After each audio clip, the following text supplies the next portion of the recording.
Assalamualaikum warahmatullahi wabarakatuh.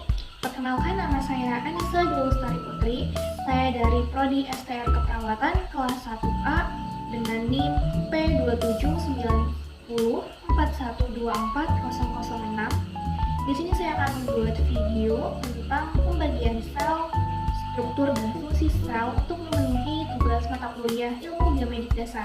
Yang pertama, di sini ada nukleus atau inti sel berfungsi sebagai pusat komando yang menyimpan materi genetik dan mengontrol pembentukan dan reproduksi sel. Yang kedua ada ribosom.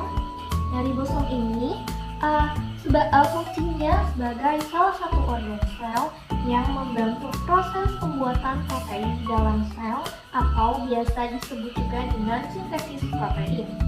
Selanjutnya ada Golgi apparatus atau sering kita sebut dengan badan Golgi, berfungsi sebagai tempat mengolah dan memodifikasi protein. Selanjutnya di sini ada membran plasma.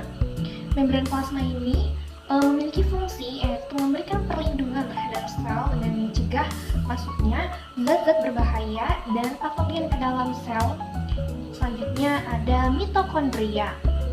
Mitokondria ini memiliki fungsi menghasilkan sebagian besar energi yang dibutuhkan oleh tubuh untuk tumbuh, beraktivitas, dan menjaga kelangsungan hidupnya. Selanjutnya ada peroksisom.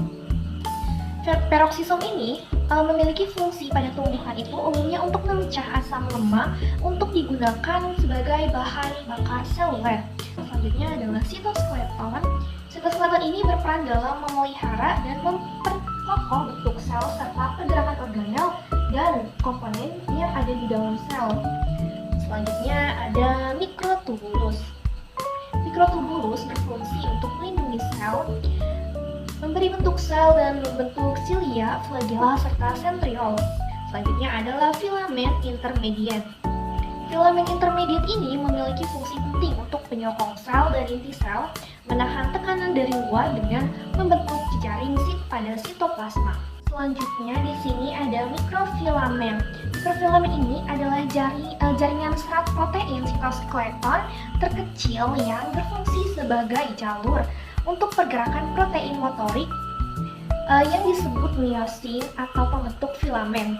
Selanjutnya adalah flagellum. Nah, flagellum atau bulu cambuk ini adalah struktur yang berbentuk batang atau spiral yang menonjol dari dinding sel, memiliki fungsi sebagai alat gerak. Selanjutnya ada lisosom. Lisosom ini memiliki 3 fungsi, yaitu mencerna zat makanan, mendegrasi bagian sel yang sudah tidak berfungsi atau yang sudah rusak, dan yang ketiga adalah menghancurkan sel atau diri sendiri. Di sini ada sentriol. Nah, sentriol ini merupakan struktur organel yang berbentuk tabung pada sel eukariota.